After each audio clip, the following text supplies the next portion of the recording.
Hi, I'd like to welcome you to the September Disaster Information Specialization webinar, Planning for Disaster, Partnerships Ensure Continuity of Operations.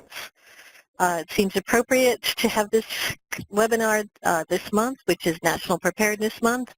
And before we head into the webinar, I'm going to give Stacy Arneson, our branch chief here at the National Library of Medicine Disaster Information Management Research Center, a chance to give an update on what we've been up to in the last several weeks. Go ahead, Stacy. Thank you, Siobhan. I just wanted to say that our thoughts are with the people of North and South Carolina and Virginia who are now recovering from the devastating effects of Hurricane and Tropical Storm Florence. We know that this will be a difficult time for many people who have lost so much. NLM and our partner regional medical library in the Southeast Atlantic region, or SEA, are trying to ensure that the public, as well as healthcare providers and emergency responders, have access to high-quality health information. The SEA is maintaining a page with a number of links to health information resources for hurricanes and floods. And here at NLM, in our Disaster Information Management Research Center, or DIMRIC, we're sending out emails and tweets with authoritative links to information. Over the last several days, we have sent information concerning the environmental health effects as we transition sort of from the response to the recovery phase, including information on mold and debris cleanup from sources such as the National Institute of Environmental Health Sciences, a partner NIH institute, and the Environmental Protection Agency, as well as information on coal ash, carbon monoxide, and livestock waste management. As I'm sure many of you have heard about the pig farm lagoons. So we have links to some of our resources from from ToxNet and as well as from PubMed. Jen is now adding some of these links to our chat box, so please take a look in there so that you can find this information if you're not already on our listserv and have received them. We'll continue to monitor the situation and send updates as needed. DIMRIC has also had the opportunity to share this information with numerous NGOs, non-governmental organizations, and federal agencies who are working on the crowdsourcing of social media efforts. Although they are listening and monitoring social media, they also have the opportunity to share health information with their constituencies, many of whom are people going back to their homes, to their businesses, to do the cleanup. DIMRIC is also working with the National Institute of Environmental Health Sciences on the NIH Disaster Research Response Program, or DR2, and looking into ways in which NIH can assist the states in conducting health research to ensure the safety and follow-up of workers and the public in cleaning up after the damage. So please take a look at some of these links, and if you have people that you need to share them with, feel free to share this information. We're also sending out tweets so you can monitor our at NLM DIMRIC account for more information and more links to information. And now I'll turn it back over to you, Siobhan. All right. Thanks, Stacy. So I'm going to move along here. This, as I said, this is National Preparedness Month, and FEMA does a lot of work in coming up with themes for each week. And for this week, the theme is check your coverage, and they're talking about, of course, your insurance. What do you have to cover your losses? Like as Stacy was talking about, so many people have devastating losses from this hurricane. This is also the one-year anniversary from Hurricane Maria. We saw things happening in the hurricane in Hawaii, the wildfires, you know, the list goes on. So what kind of coverage do you have? And we are talking about the kind of coverage that you have to keep your institution going. So we're going to be talking today about what's known as COOP, the Continuity of Operations Plan, and about ways to set up memorandum of understanding, those kinds of things with other agencies. We're going to be talking a little bit about an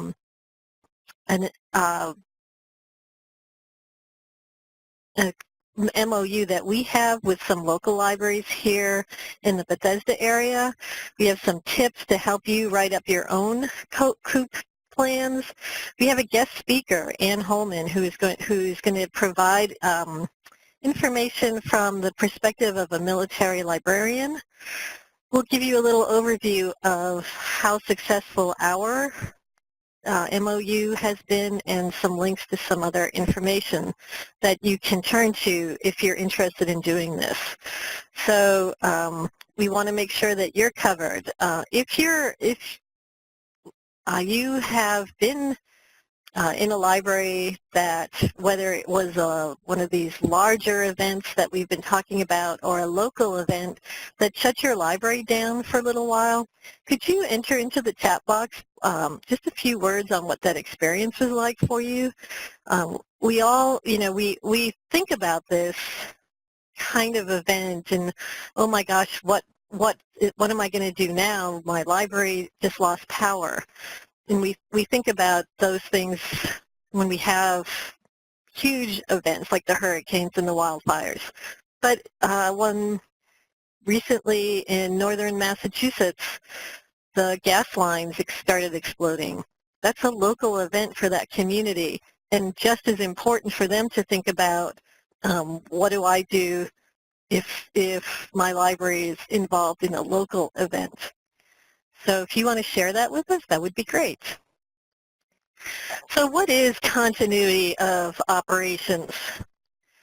There are just plans that you set up with someone else to make sure, or with yourself, to make sure that if your library or your agency, your public health department, emergency management agency, for whatever reason, flooding, loss of power, it's shut down, and you want to be able to get back up into operation within 12 hours and be able to remain operating for up to 30 days. So we call that COOP, and hopefully a lot of you already have COOP plans, and if you don't, we're going to be giving you some ideas on how you can get some of those plans in place. So the COOP is actually has arisen on a federal level from the U.S. Presidential Policy Directive 40. And it orders FEMA, the Federal Emergency Management Agency, to coordinate continuity programs in executive departments to ensure that agencies can continue to perform essential functions.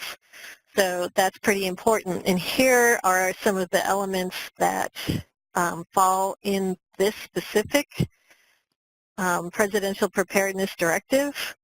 And if you look at the list, these are the kinds of things that you want to make sure if your library shuts down.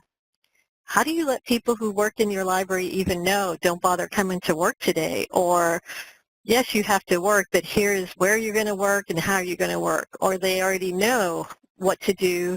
You don't have to tell them anything. They just automatically go and start carrying out the COOP plan. So it's a long list of components that you would want to put. Maybe not all of them go in your COOP, but these are things to consider and to think about. Does it belong in your COOP? And there's a lot of resources that can help you to simplify this process. The first time you set up a COOP, it might take a little bit of time, but once you do it, keeping it up to date and maintaining it is a pretty simple process. So down at the bottom of this page, I have a link to the FEMA guidance directives. If you're interested in looking at this directive in greater detail, there's a couple of directives and a community risk assessment as well that FEMA has published. So just a little bit of, if you're interested in more. And I think Jen just put that in the chat box. Thanks, Jen. So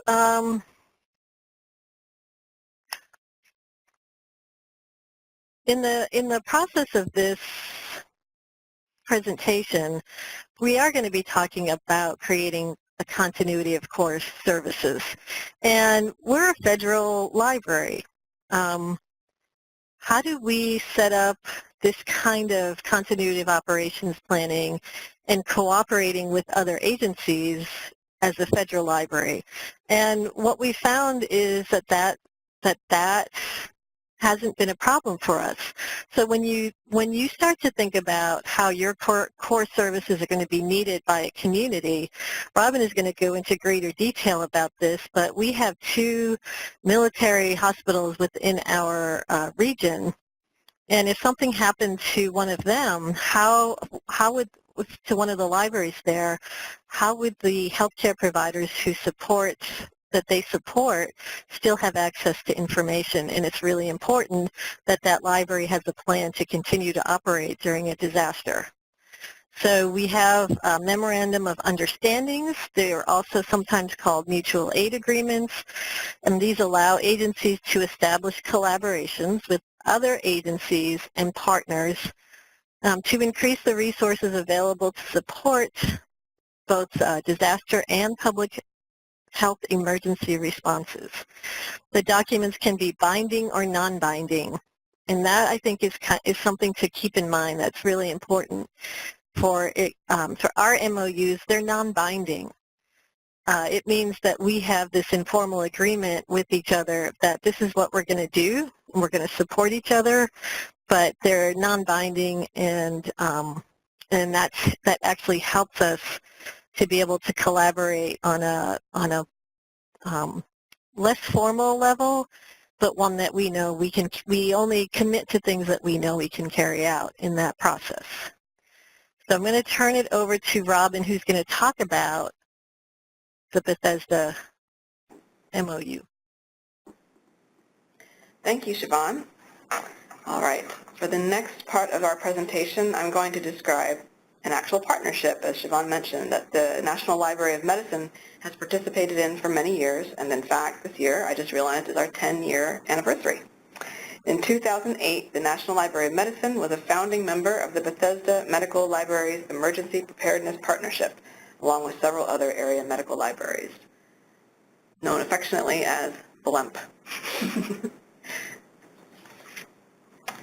So since 2008, we have added a couple members and unfortunately lost one. As you can see, all the current members are government and military libraries, including us at the National Library of Medicine, the Uniformed Services University of the Health Sciences, the National Institutes of Health Library, the Walter Reed National Military Medical Center Medical Library, and the Fort Belvoir Community Hospital Medical Library. Suburban Hospital Library left the partnership in 2010 because they no longer had a librarian, sadly.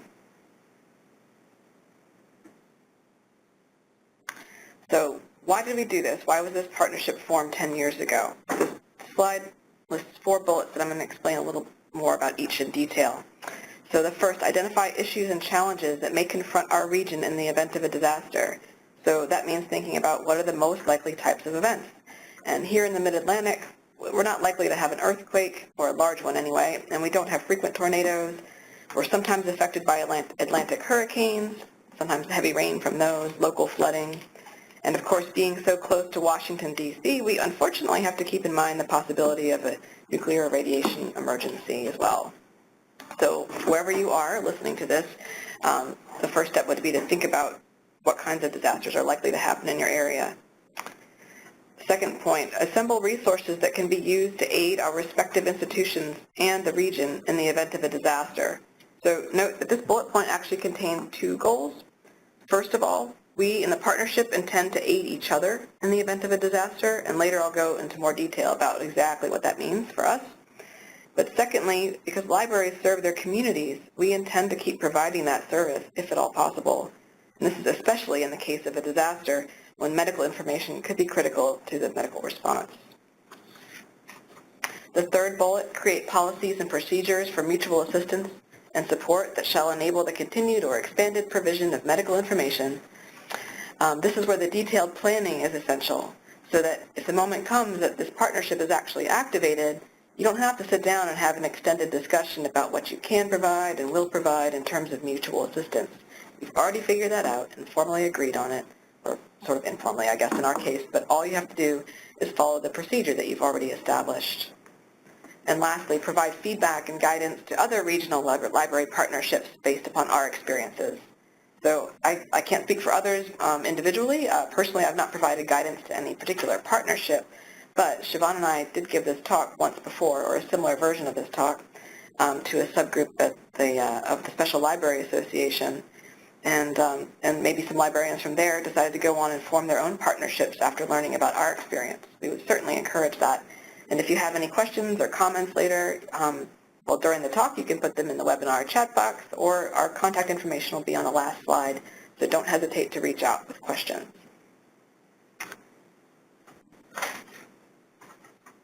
So next, if I can click this slide, there we are. We'll talk about the paperwork involved. And happily, there is very little paperwork.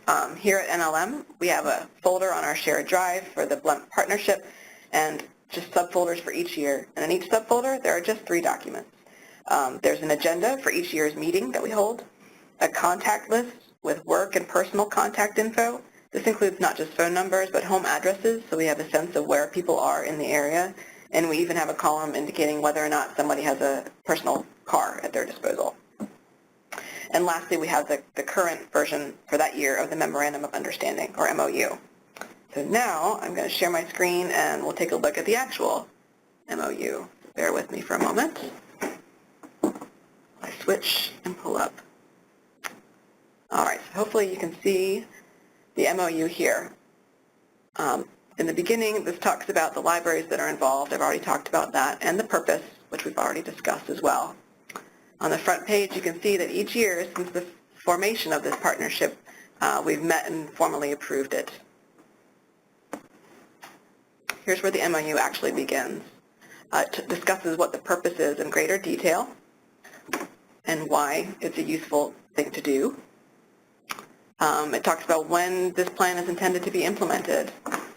And it notes, as Siobhan was discussing earlier, our agreement is informal and flexible and non-binding. So we have a more detailed definition here of a disaster. This is a good idea to discuss if you do have a partnership, what exactly is going to activate the partnership that you're building. We have a lot listed here, but it's essential to think that through before it happens.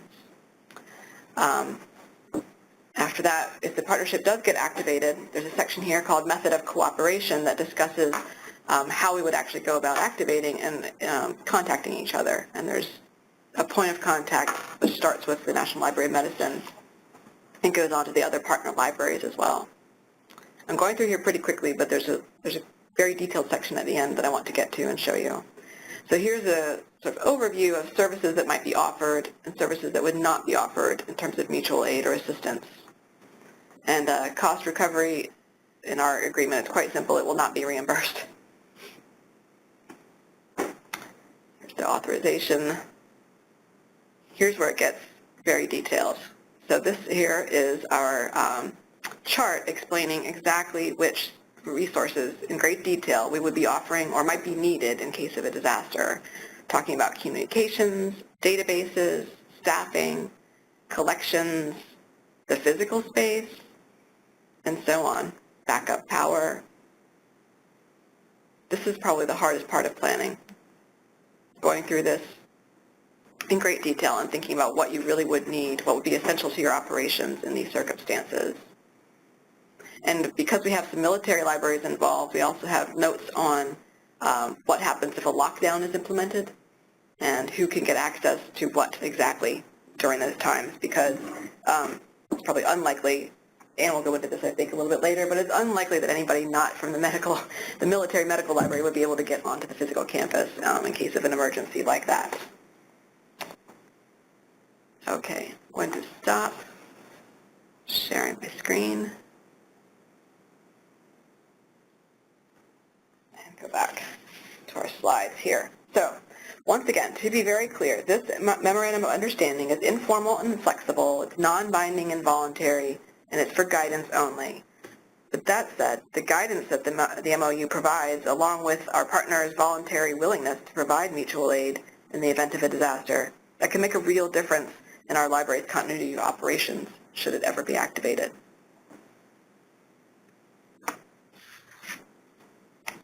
So here are a few tips from our experience. It might be much more simple than you would think. We have an annual meeting each fall. I set the date and ask for a volunteer to host and ask for any contact information updates. About a week before the meeting, I distribute the current MOU and a very brief agenda.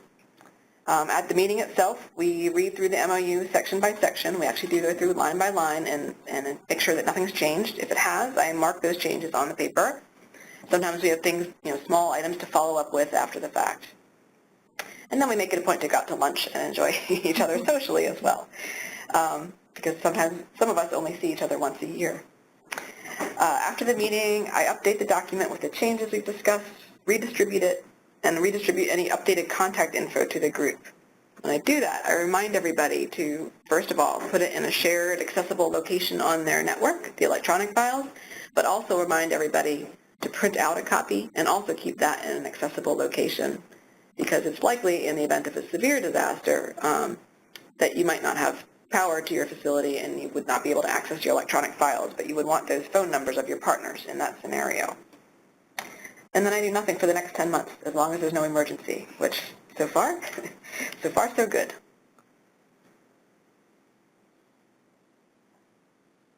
Okay, so if this is an idea that you're interested in, there are some questions you should start asking yourself.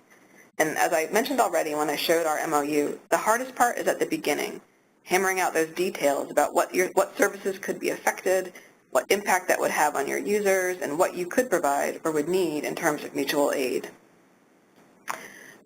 For how long would your services be unavailable if they did go offline? And in a disaster, would your users require more, less, or the same information?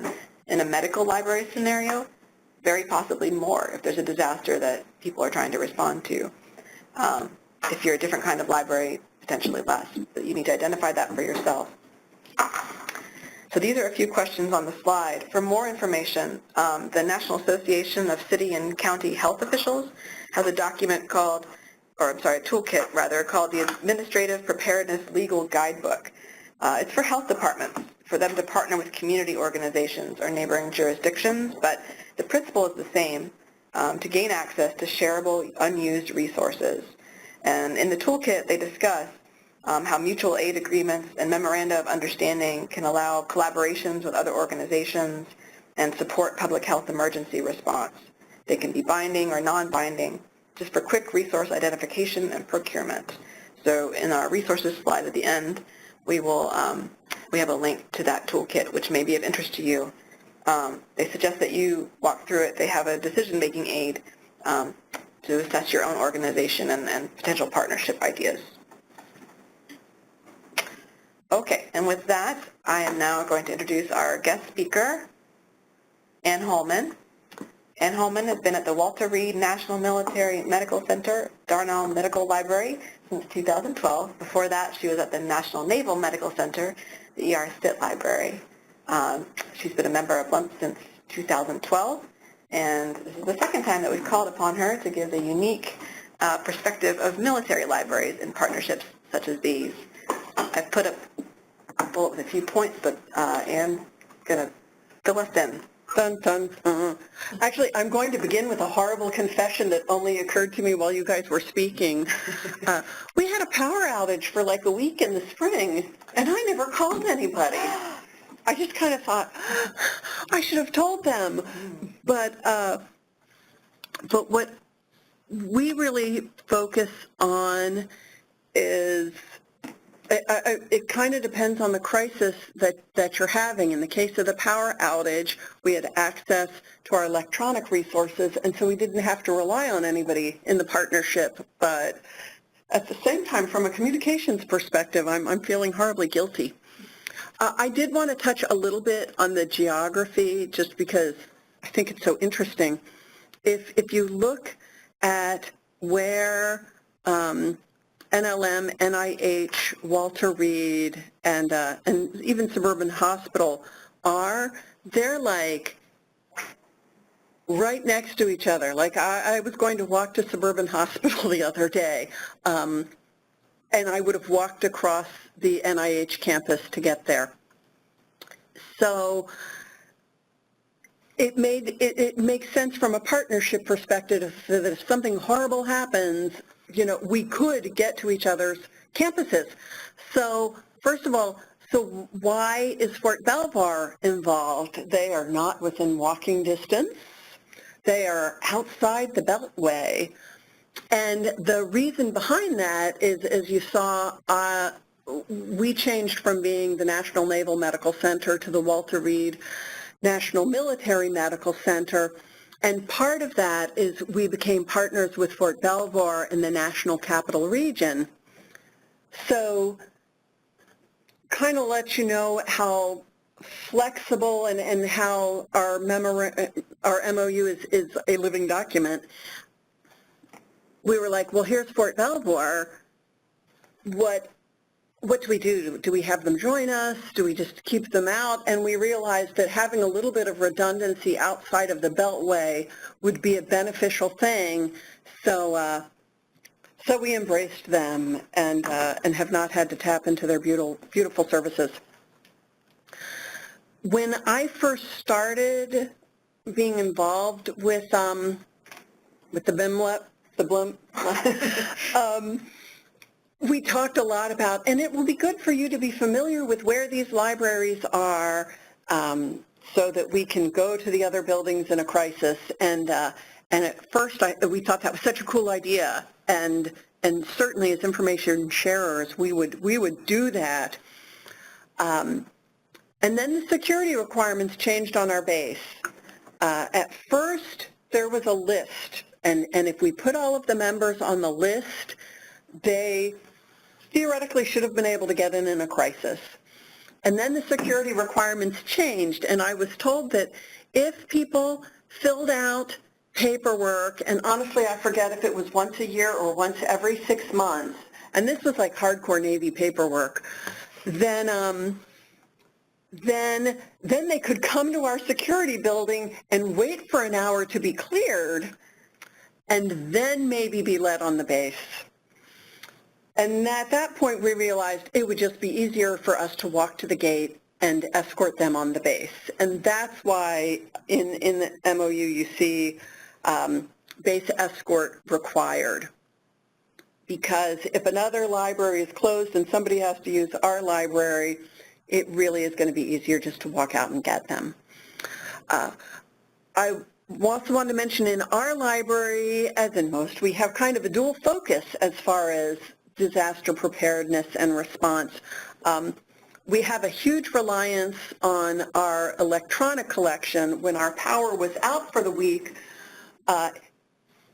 we're in a fine historical building that was dedicated by President Roosevelt in 1942, and it loses power if the basement gets wet, which is what happened for a week. So we actually just went over to another building, went to a computer training room and ran the library. Our clinical librarians still went on rounds because their buildings had power. It was just the building that the library was in. And so the electronic resources are incredibly helpful. At the same time, we are a DoD library, and, well, it sounds like I'm going to talk smack about DoD libraries, and I'm not. Sometimes we all have internet access problems, let's say that. Sometimes we have DoD firewall issues. We weren't able to access our Wiley content for like 2 months last winter. So things happen, and so I kind of have two scenarios that I plan for. One is we don't have internet access or electricity or whatever we need, and this is my zombie attack scenario. And in that case, I want a core collection, a core print collection that people could run to if they need to do things in what I consider to be like the worst case scenario. But then the other is to make sure that we've got our robust e-resource collection. And since so much of it's vendor hosted, that helps a lot as far as it being redundant, but it also means that I'm like obsessed with having a cellular plan on my iPad in case we do have internet problems. And those, I think, are the two main scenarios, internet works or internet doesn't work. And yeah, as we say, so far, no, we haven't had to had to activate the Avengers, but we're ready, and I do feel like the fact that we're engaging as a group has benefits beyond what we're, beyond the preparedness aspect. I think that was everything I had to tell you. Thank you, Anna. I absolutely agree. I mean, obviously, any emergency plan is one that you hope to never have to activate, but you are ready if you need to. And I totally agree that the partnership that you build while doing these emergency partnerships, it builds those relationships as well, which can benefit you in many ways, not just in an emergency. So thank you, and pass it back to Siobhan.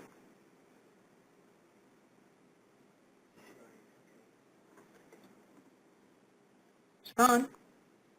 Uh-oh. Hi. Yeah, my phone hung up on me, so I'm sorry about that. Can you hear me now? Yes, we can hear you fine. Thank you. Okay. I don't know. My phone just suddenly hung up on me. So I hope it didn't happen to other people. So are you turning it over to me? I did already. Okay. All right. Sorry about that. Technology. So, so Robin and Anne, thank you so much. That was such a great description of the work that we've done with our MOU. And we have not had to activate it. We've been very lucky. But as Anne said, it's more than just having the ability to say, all right, the power's out and the computer room is down and I can't do it. The fact that we get together once a year and just talk to each other about what's going on in the libraries and stay up to date, that's a benefit of all of these plans. Getting to know about different kinds of libraries and organizations and what kinds of information they need, that's always a really helpful part of the process, even if you never activate it, which we hope you never do. So we've improved our planning. Not just for the MOU, but for our individual libraries as well. And we hope that we serve as a model for other library communities.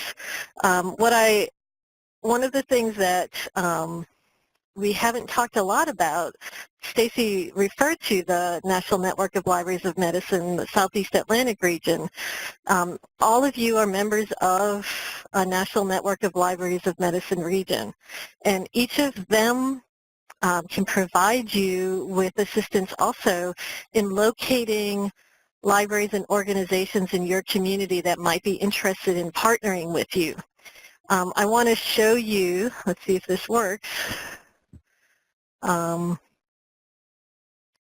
the emergency preparedness response section of the National Network of Libraries of Medicine Pacific South region. And they recently were doing a lot in response to Hurricane Lane in Hawaii. So as you can see, there's a direct contact person at the Southeast Atlantic region. So you can just reach out to them. That might be a first step for you to say, this is what's happened in my library and can you help? They have phone numbers listed for you on the left-hand side to tell you who you can contact, helping you develop a disaster plan, identifying a backup library. One of the things that we've been excited about, first I'll go to their state and emergent. So they provide you with state-specific information. So if you're looking to find out, if you're in Arizona, who do I contact and who's the Arizona Division of Emergency Management? They have that contact information right here in their LibGuide. But the thing that we've been most excited about is here on these other tabs our pages are syndicated. You can just go ahead and do exactly what they've done. They've created a hurricane resource page by simply getting the code from our health information guide on hurricanes. It looks so nice. And if they wanted to, they could put information above this line that's local. So if you want to syndicate a page, you can do the same thing. You can syndicate it within a LibGuide and then add local information as well. So the NNLM is a really important resource when you're talking about creating these types of continuity of operation plans. And you can take a look at this regional map if you're not already if your library isn't already a member, or your organization. It's not just for libraries. And go ahead and click on the region that covers your map and find out how to become a member. So we're really excited about what the PSR has done in their LibGuide and what the other regions have done in terms of emergency preparedness and response and helping other libraries create these kinds of cooperative plans. We also have on DisasterLit, our database of gray literature, we have a search, and Jen, if you could put the link to that search, thank you. You can read my mind, can't you, Jen? I'm going to go ahead and share that as well. I should have just stayed on the screen. So within our database, I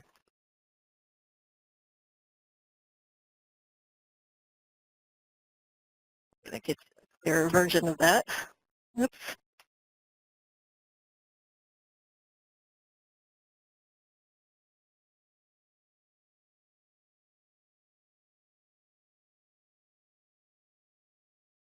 Within our database, we have examples of continuity of operation plans and guidelines on how to create one.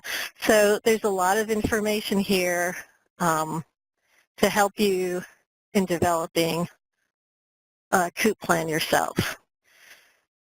So what we hope is that you continue to attend our webinars, that you go take a look at all of this information, that you create a COOP plan for your library or organization that, like us, you never have to activate. And if you have any questions, please feel free to contact either Robin, Ann, or I, and we're happy to help you with any of the COOP planning that you might want to undertake. So are there any questions? And while I anticipate that you are typing in questions, if you're interested in earning an MLA CE credit, first fill out the survey and answer the questions on that survey. And then you have to log into the Medical Library Association website, click on My Learning and enter this code, and it will provide a link to the certificate, the 1 MLA CE for this specific webinar.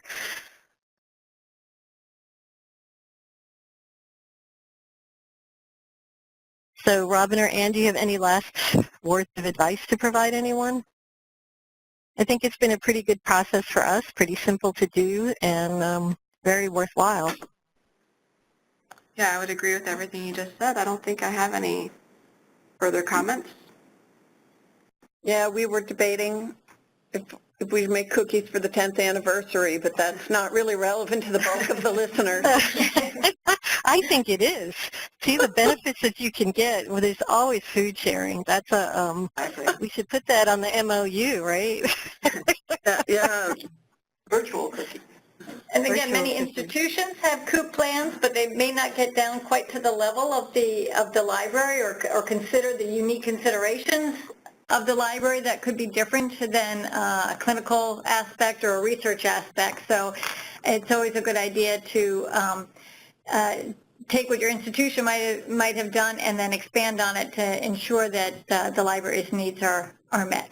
And actually, that is another one of the hidden benefits is the library has visibility with the hospital's emergency planning team, mainly because I call them every year and I say, just to remind you, we're on this thing. It's associated with the thing that you're on, and are the point of contact still the same? And I'm still your point of contact. And now this wonderful emergency planning person, who I don't think I'd ever normally get to meet. She and I see each other. We recognize each other, and so. Hopefully, if there was a real disaster, it would make the light bulb go off and go, oh, the library has resources and can help us. So that kind of engagement is helpful. Okay. Well, seeing no questions, I will end early and thank everyone for attending the call this month, and join us next month. Again, we'll be having another webinar in October. So thanks so much, and sign up for our listserv if you haven't already. Thank you, everyone.